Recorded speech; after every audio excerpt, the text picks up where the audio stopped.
I'm going to help you this morning to cultivate play. So you will find, the people on the left down here, you will find that beside you is packets of coloured pencils and felts, and also adult colouring in. So if the people on the very end of the aisle, the last one on this row, can start passing them down. So what you may have heard, and it's true, is there is a whole kind of rise of adult colouring in going on in the world at the moment. And I believe it's because adults want to go back to that rest and play and have more rest and play in their lives. Now, there are magazines there as well for you to lean on. So people on the ends of the aisles, make sure you pass down some magazines so that people have something to press on. I want you to all be very comfortable in your colouring in this morning. So adult colouring in, why do we do it? It's because when you colour in, your body takes over into that automatic place where you can do something creatively with your hands that you don't actually have to think about. And so while we are preaching today, I'd like to encourage you to colour in. And just let that little play, creative part of you enjoy that while you do it. And so our colouring in, of course, is the 10 guideposts for the Wholehearted living. And so you can either put this on your fridge when you get home, or if there's 2 of you, give it to somebody else to put on their fridge. Yay! So I'm up to guidepost number 10, cultivate laughter, song and dance. Let go of being cool and always in control. So every guidepost that we have gone through in this series, there's something to cultivate and something to let go. That's why I really like the way whoever did this colouring in has done it. It's quite clear what's the letting go bit and what's the cultivating bit. And in my colouring in, the colouring in is bright on the cultivating and grey on the letting go. But you can do whatever you like. So first we're going to talk about letting go. What do we need to let go here?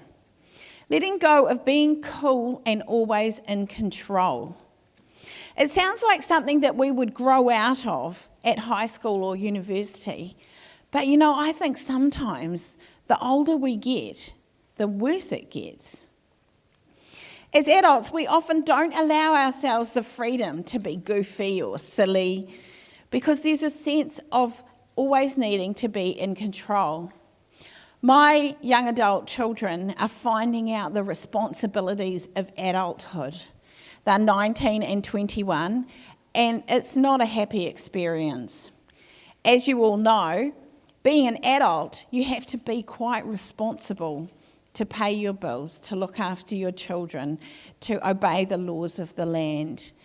And so sometimes that can just take over, that responsibility, and we fall into being very much in control. And also some of us are worried about what other people think. Some of us are paralysed by how others would perceive us. We present ourselves as a perfectly put together package and often won't step out of line for fear of tarnishing what people think of us. According to Dr. Brown, being too loud or overbearing triggers shame in women.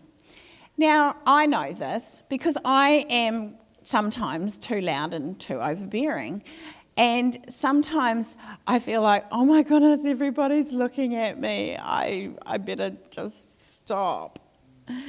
And sometimes, you know, if you do start feeling ashamed, you shouldn't, because if you're just being yourself, if you aren't being stupid, but if you're just being fun.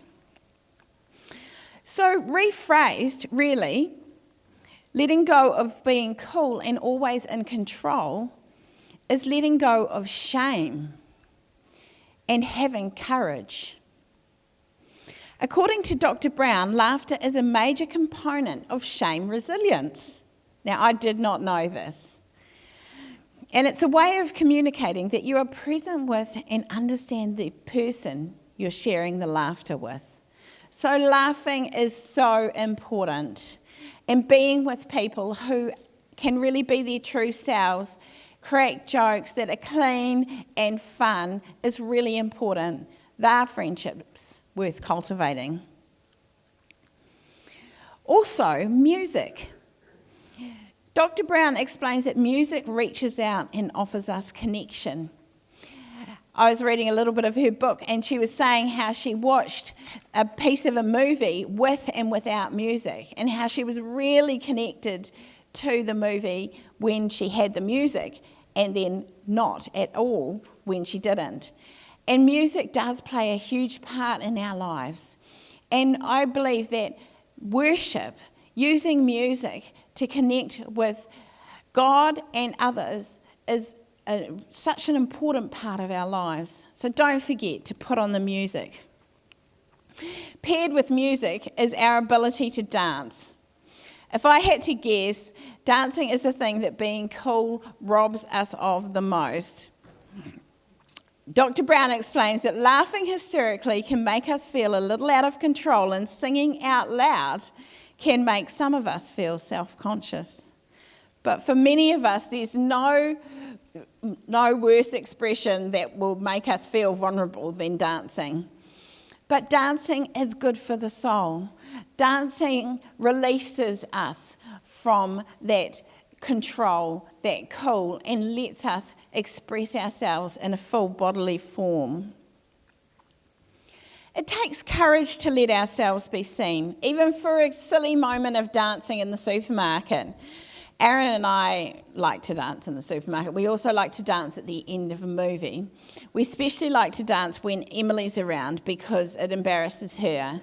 And that's like it makes us happy and feel good and embarrasses her at the same time, which is really a win-win situation. Because if you've got teenage children, you know that one of the goals in raising them is to embarrass them. So we choose to do these things because they're good for the soul. So dance, so sing, so laugh together. This is my key verse for my little talk today. For am I now seeking the approval of man or of God? Or am I still trying to please man? If I was still trying to please man, I would not be a servant of Christ. Galatians 1:10. Now, because I really want you to remember that verse out of everything I say in this whole talk, I'm going to get you to read it with me, to really concrete it into your brain. For I am now seeking the approval of man or of God. Or am I trying to please man? If I was still trying to please man, I would not be a servant of Christ. Galatians 1:10. When we became Christians, we were freed from the power of shame and chose to live our lives for God. Always at the top of our minds should be this question: are we living our lives to please God? We don't need to worry about what other people think. Being our true selves, the true selves that I talked about last week, found in God, not concerned about what others may think, is the goal. It's different for each of us, though. I'm going to tell you a little story from my life, and while I tell it, I want you to think of a little story from your life that maybe you could share with someone that shows what it's like to fully express yourself in this area of song, dance, and laughter, cultivating song, dance, and laughter. In one of the churches that I was in, when the children were very, very little, a man came up to me, and he often used to give prophetic words to people in the church, and he was known to me. And I can't remember exactly what he said, but he was basically saying, you need to dance before the Lord. and you need to get some worship music and you need to dance for him. And so with a real prophetic word that is from God, it resounds in your spirit. It doesn't sound like a good idea. It sounds like the truth, like the deep truth that you've been searching for. And in the Bible, there's plenty of people who dance before the Lord. And so what I did was I got a stereo system, I got worship music, and I started dancing in my bedroom to the Lord, worship dancing.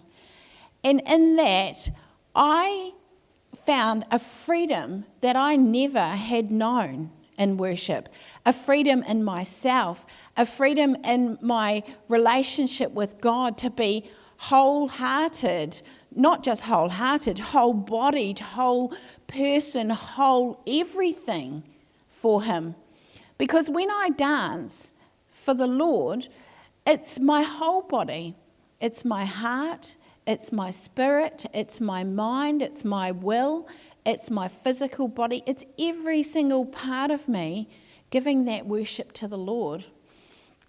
And I just never knew. I grew up in quite a conservative church that didn't even raise its hands. So I was not at all accustomed to this idea of dancing. In fact, people who danced before the Lord were thought of as a little bit fruity, a little bit freaky, let alone the flag wavers or the ribbon wavers. I mean, they were really, strange. But I look back on it now and go, such a sad, sad way to think. Those people are the free people. Those people are the people who have lost everything about what other people think and are just giving their whole selves to the Lord. And it's beautiful. And so in my church, we started doing a little bit of worship dancing during the week when the church was empty. Then we started dancing in the church, and it was beautiful to see people be completely free in this area. And so it's really freedom we're talking about. When we're talking about letting go of cool and in control and cultivating song and laughter and dance for God, we're talking about freedom. And we have been set completely free from sin and from all the chains, from people's expectations, everything. We've been set free to live for Jesus. So let's express that. I have another quote from Brené Brown. Laughter, song and dance create emotional and spiritual connections. They remind us of the one thing that truly matters. When we are searching for comfort, in celebration, in inspiration or healing, we are not alone.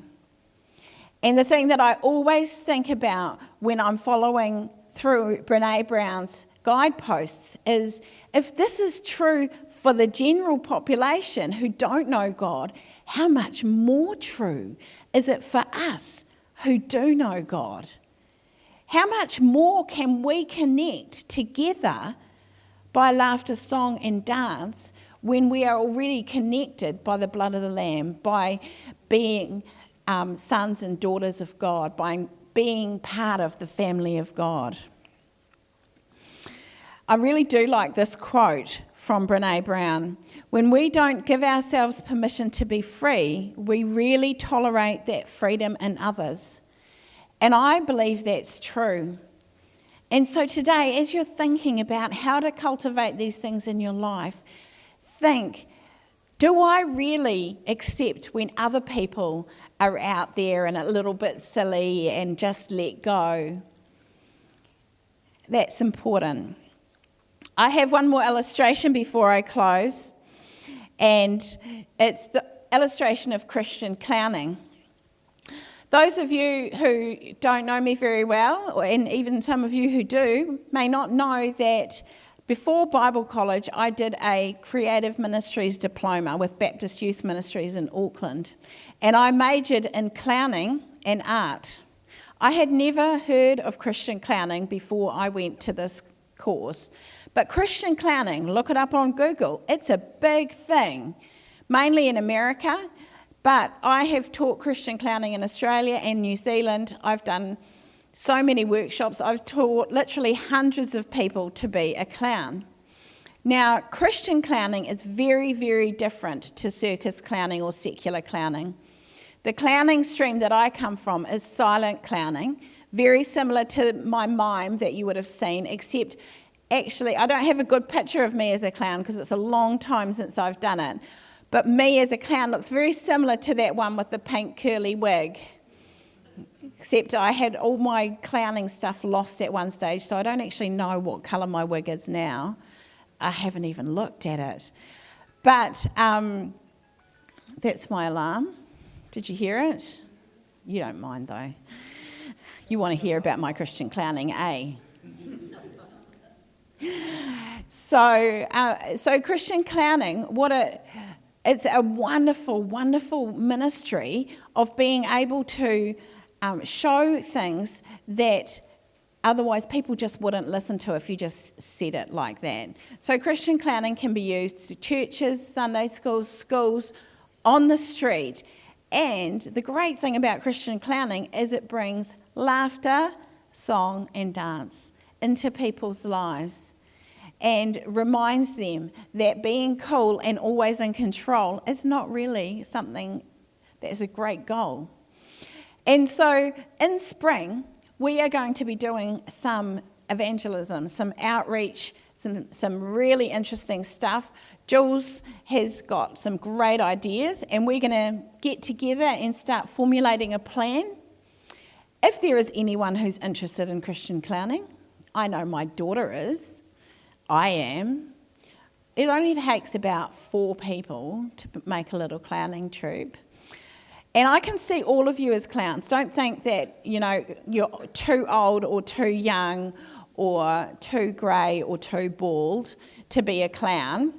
I can actually see you as all as clowns. So if you are interested in cultivating this form of laughter and joy in your life, please come and see me. I have a couple of verses just to close. Ecclesiastes 3:4. A time to weep and a time to laugh, a time to mourn and a time to dance. What time is it for you in your life? And I'd like to leave you with this quote from Mark Twain. I'm sure you've heard it, but it's just beautiful. Dance like no one's watching. Love like you'll never be hurt. Sing like no one is listening. Live like it's heaven on earth.